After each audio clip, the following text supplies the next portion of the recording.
వెళ్ళండి వెనకెళ్ళండి. ఏంట్రా ఇక్కడ గొడవ? ఏం జరిగిందో చెప్పండి, లేదా అందరినీ సెల్లో వేసేస్తా. ఏంటండి సెల్లో వేసేది? స్టేషన్కి వచ్చి కంప్లైంట్ చేస్తే ఏం చేశారు మీరు? పిల్లలకి పాఠాలు చెప్పే దగ్గర రౌడీలు తాగి అల్లరి చేస్తున్నారని కంప్లైంట్ చేయడానికి స్టేషన్కి వస్తే టీచర్ని పెద్దవాళ్ళే అని కూడా చూడకుండా ఒక పోలీసు సిగరెట్ తెమ్మన్నాడు, ఇంకో ఆయన పాన్ తెమ్మన్నాడు. 2 నెలల నుంచి మీ చుట్టూ తిరుగుతున్నా కాని పని 2 గంటల్లో ఆ చిన్నావాళ్ళు అయిందండి. స్వయంగా నా కళ్ళతో చూశాను. వాడు మారలేదు కదా, బాగా ముదిరిపోయాడు. వాడు మన కుటుంబాన్ని నాశనం చేసినట్టే ఇంకా ఎన్ని కుటుంబాలను నాశనం చేయబోతున్నాడు. వాడు జైలు నుంచి వచ్చిన రోజే నీకు మాకు ఏ సంబంధం లేదని పంపించేశారుగా. ఇంకెందుకండి వాడి గురించి మాట్లాడుకుంటున్నారు? ఎప్పుడు చెల్లి చెల్లి అంటూ ఆఫీస్కి వచ్చి నా ప్రాణాలు తీస్తున్నాడు. అందరూ అతను నీకు అన్నయ్య ఎలా అవుతాడని అడుగుతుంటే నేను తలెత్తుకోలేకపోతున్నాను. అన్నయ్య, నువ్వు నన్ను ఆఫీస్ దగ్గర డ్రాప్ చేసాడు. వాడొచ్చి 4 నెలలు కావట్లేదు. అందరి నోళ్ళలో వాడి పేరే నాంతోంది. ఏదో ఒక రోజు నా చేతికి దొరుకుతాడు. అప్పుడు వాడి మక్కిల రొగ్గొట్టి ఎక్కడి నుంచి వచ్చాడో అక్కడికే పంపుతాను. హలో రాంబాబు అన్న అన్నేం చేస్తున్నాడు? ఆ బాడీ అంతా టైగర్ బాంబు రాసుకుని ఆలోచిస్తున్నాడు. ఎవర్రాది? మనోళ్ళే. హలో అన్నా, నేను అబ్బుల్ని. మేము జైల్లో తీసుకున్న అడ్రస్లో చిన్న లేడన్నా. అదెవరో పోలీస్ ఆఫీసర్ ఇల్లట అన్నా. చిన్నగాడి విషయంలో లేదు కాదనే మాటలు నాకు చెప్పొద్దు. ఇంతవరకు నా ఒంటి మీద చెయ్యేసిన వాడు లేడు. అలా వేసిన వాడు ఊపిరితో ఉండకూడదు. మీరేం చేస్తారో నాకు తెలియదు. చిన్న నాకు కావాలి, అంతే. నమస్కారం.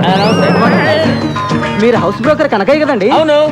నిమజ్జనం చేసే వినాయకుల్లో మిమ్మల్ని ఇలా మోసుకెళ్తున్నారేంటి? ఏం లేదయ్యా, అవతల అర్జెంట్గా వెళ్ళాలి. ఆటోలో వెళ్దాం అనుకున్నాను. మా ఫ్రెండ్స్ కదా వీళ్ళు. నీకెందుకు వెళ్ళి జాగ్రత్త పట్టుకోండి రా.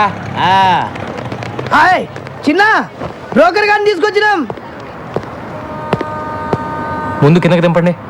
దింపరా. థ్యాంక్స్ బాబు. సరే కానీ ఇల్లు నాకు అద్దెకి వెళ్ళేటప్పుడు ఏం చెప్పాలో? వెళ్ళొస్తారని చెప్పి వెళ్ళానండి. పై పోర్షన్ వేరే వాళ్ళకి అద్దెకిస్తే నాకు అది తగ్గుద్దని చెప్పావా లేదా?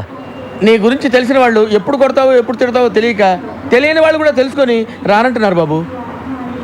మొన్నటికి మొన్న ఎవరినో తీసుకొస్తే వాడినేమో తన్ని పంపించావు. అరే మరి తనక రాత్రి అయితే చాలు ఆ నాయాల మందేసి వాడి పెళ్ళాన్ని కొట్టడమే సరిపోయింది. వాడి మందు వాడు పెళ్ళాం, వాడు తాగుతాడు, వాడు కొట్టుకుంటాడు. మధ్యలో నీకెందుకయ్యా? వాడినేమో తన్ని పంపించావు. వెళ్ళినాడు, వాడు తిరిగి రాలేదు. వాడు ఆవిడేమో మా ఇంట్లో తెచ్చేసింది. ఆవిడ మేపలేక చేస్తున్నాను నేను. సొల్లు కవర్లొద్దు. రేసీను చెప్పు చిన్న. వారం రోజులు కొత్త పార్టీ రాకపోతే వాడి ఇల్లు ఖాళీ చేసేసి వాడిని వాడి పెళ్ళాన్ని పైకి షిఫ్ట్ చేయి. మహాప్రభు, నన్ను ఈ బాధ నుంచి ఎవరు కాపాడుతారు దేవుడా?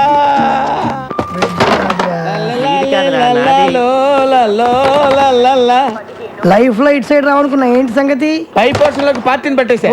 ఇక్కడికి వచ్చేద్దామే అనుకుంది. Commissioner of police. అంత కంగారు పడతావేంటి? కమిషనర్ ఆఫ్ పోలీస్ ఆఫీస్ లో పనిచేసేవారు. అక్కడ పని చేసేవాడా? అతడు కాదు, ఆమె.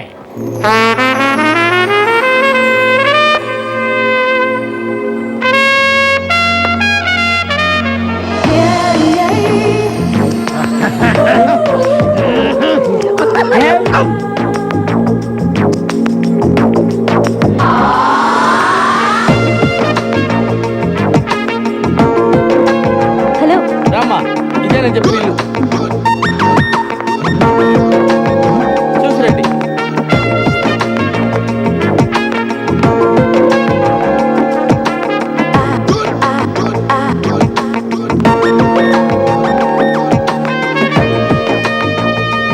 రండమ్మా, రండి. అది ఫస్ట్ క్లాస్ హౌస్. అదమ్మా బెడ్రూమ్. చూడండి, బ్యూటిఫుల్ బెడ్రూమ్. వెంటిలేషన్ అది బాగుంటుంది. అది కిచెన్ అన్నమాట. మీకు నచ్చింది కదమ్మా? బాగుంది. ఇక్కడే సెటిల్ అయిపోతాను. అమ్మయ్యా, గుడ్ డెసిషన్. మీ ఇంటెలిజెన్స్ మీ ఫేస్ లోనే తెలిసిపోతుంది. థ్యాంక్స్ అండి. అదేంటో అందరు నన్ను అలాగే అంటారు. అవును, ఇంతకీ కింద పోర్షన్లో ఎవరుంటారు? అమ్మో, పాయింట్కి వచ్చేసిందిరా. అసలు విషయం చూస్తే పారిపోతుందేమో. మళ్ళీ నేను కొత్త బేరం చూసుకోవాలి. అంటే 2-3 బ్యాచులర్స్ ఉంటున్నారమ్మా. బ్యాచులర్సా? అంటే బ్యాచులర్స్ బ్యాచులర్స్ మాత్రం కాదమ్మా, కష్టపడి పని చేసుకునేవాళ్ళు. పక్కనే 2 వీలర్ స్టాండ్ కాంటాక్ట్ తీసుకుని ఉంటున్నారు. అందులో చిన్న ఒకడు ఉన్నాడు. మంచి హైట్, 2 మంచి పర్సనాలిటీ. ఇరికోడు. అలాగా? ఒట్టు. ఇవన్నీ కాదు కానీ ఒక్క మాటలో చెప్పాలంటే నన్ను చూసి ఎవడన్నా భయపడతాడా? మీ ఆవిడ కూడా భయపడదు అనుకుంటా. కరెక్ట్ గా చెప్పావమ్మా. కానీ చిన్న భయపడతాడు. వాడిని చూసి, అరే చిన్న ఇలా రారా అంటే చాలు గడగడ గడగడ వణుక్కుంటూ వచ్చి చేతులు కట్టుకుని నిలబడి విల ఏం చేస్తాను. అవునా? కొట్టు. నువ్వు మాత్రం వాడితో గట్టిగా మాట్లాడే తల్లి భయపడి పారిపోయాడంటే నేను వేరే కొత్త ప్యాసింజర్ చూసుకోవాలి. ఈ కాలం కుర్రాళ్ళకి కాస్త కూడా ధైర్యం లేదండి. కరెక్ట్ గా చెప్పారండి. నేను వస్తానండి. ఓకే అండి. హలో, మరి పేరేం చెప్పారు? చిన్న కదా? ఎందుకమ్మా అంత అరుస్తావు? ఎందుకు అంత గట్టిగా పిలిస్తే భయపడి చస్తాడమ్మా. నేను వస్తానమ్మా.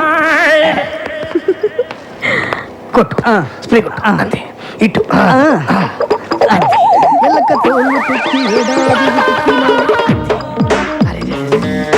ఇంకో బట్టి కొట్టు అది కూడా స్టాండ్ లో ఉద్యోగాలు మానేసి సర్కస్ లో జాయిన్ అయ్యే ప్లాన్ వేసారా మీరు? మేము నీ కంటికి సర్కస్ లో బఫూన్ లాగా కనబడుతున్నామా? ఎప్పుడు చిరిగిపోయిన చడ్డీలు వేసుకునేవాడివి నీకెందుకు నవ్వకో. వర్షంలో తడిస్తేనే స్నానం అనుకునేవాడి తమరికి తల స్నానం అవసరం వచ్చిందా ఇప్పుడు? ఏమైందిరా మీకు? 2 నిమిషాల్లో సైకిల్ స్టాండ్ లో ఉండకపోతే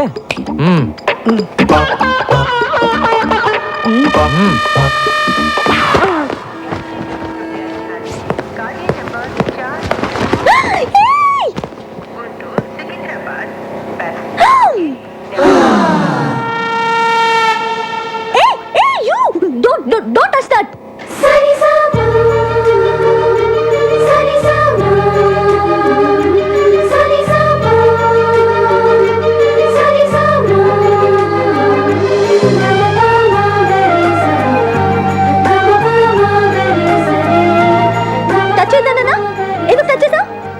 సరే పైకి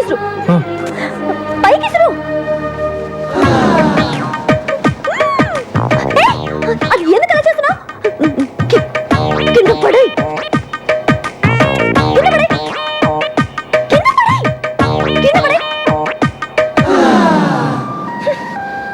నువ్వు అక్కడే ఉండు వస్తున్నా.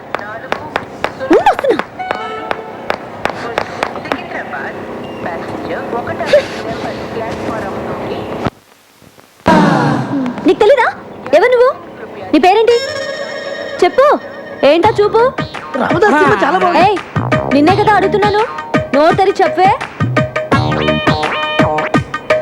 చిన్న. ఓ, చిన్న అంటే నువ్వేనా? ఎందుకు అలా భయపడుతున్నావు? పేరే కదా అడిగాను, ధైర్యంగా చెప్పొచ్చు కదా. ఇంకా కాసేపట్లో అమ్మాయి చంప పగలబోతుంది. ఇప్పటికే ఆ ప్రోగ్రామ్ ఫినిష్ అయిపోయి ఉండాలరా. ఎందుకు లేట్ అయినట్టు? నేనెవరో తెలుసా?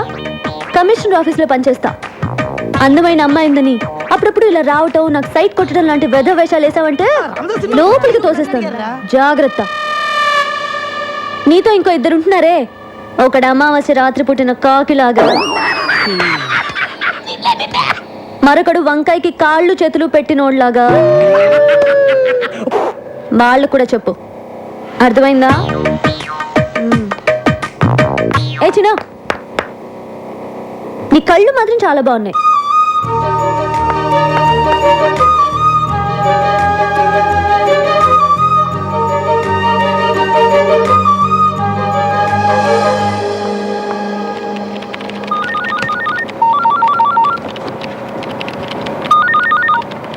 Hello hello, happy birthday. ఎవరు? నన్ను అంజలి అంటారు. హే, అదేనే స్టూపిడ్ అంజలిని. ఏ అంజలి, ఎక్కడి నుంచి మాట్లాడుతున్నావే? నేను మళ్ళీ హైదరాబాద్ వచ్చి సెటిల్ అయ్యి ఇప్పుడు కమిషనర్ ఆఫీస్లో పనిచేస్తున్నా. ఏయ్, నువ్వు ఫోన్ పెట్టేయ్. హే, బర్త్డే బేబీకి కోపం రాకూడదే. కోపం రాకపోతే ఏంటి? నువ్వు హైదరాబాద్లో సెటిల్ అయ్యి ఇప్పుడే నాకు ఫోన్ చేసేది? ఏ, నీ నెంబర్ వెతికి పట్టుకోవడానికి 2 రోజులు పట్టింది. సరే, మీ మమ్మీ డాడీ కూడా ఇక్కడికి వచ్చేసారా? వైజాగ్లోనే ఉన్నారు. ఓకే ఓకే అంజలి, నేను నీకు మళ్ళీ ఫోన్ చేస్తాను. Okay, bye. ఏ మురళి, ఏంటి పొద్దున్న రొమాంటిక్ ఎప్పుడు ఛీ, నువ్వెప్పుడు ఇంతే. అటు చూడు, వాడు మళ్ళీ వచ్చాడు. నువ్వు వెళ్ళి ఏదో ఒకటి చెప్పి ఇక్కడ నుంచి పంపించేవా ప్లీజ్?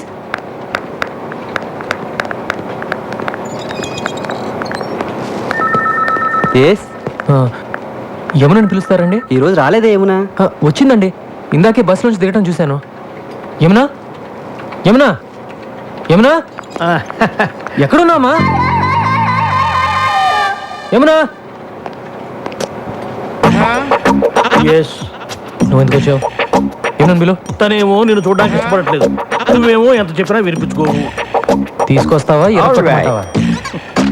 నువ్వు విరక్కొట్టడానికి ఇంకా నా శరీరంలో ఏ పార్ట్ సరిగ్గా ఉంది చెప్పు. ఫస్ట్ టైం వచ్చినప్పుడు ముఖం మీద గుద్దావు, ముక్కు దూరం పగిలిపోయి పళ్ళు ఊడిపోయి కర్ణబేర్లు చిరిగిపోయి రెటీనా తెగిపోయింది. కంటి చూపు సరలేక కట్టుకున్న దాన్ని పట్టుకోబోయి పెట్టుకున్న పరిదాన్ని పట్టుకున్నా. రెండోసారి వచ్చినప్పుడు కడుపులో గుద్దావు, పేగులు మెలికబడి కిడ్నీలు వాచిపోయి ప్యాంక్రియాసు ప్లేనం పనిచేయకుండా పోయి కాళ్ళు చేతులు చచ్చుబడి నడుము వెన్నుపూస కారపూసలా విరిగిపోయాయి. మర్చిపోయావా? ఇంకా నా బాడీలో ఏ పార్ట్ సరిగ్గా ఉందని కొడతావు చెప్పు. ప్రాణం ఉందిగా, వెళ్ళి తీసుకురా. ప్రాణాన్న యముణ్ణి. తను రానంటుందని చెప్పడానికే కదా ఇంతసేపు నేను. వెళ్ళి తీసుకురా. Thank you very much.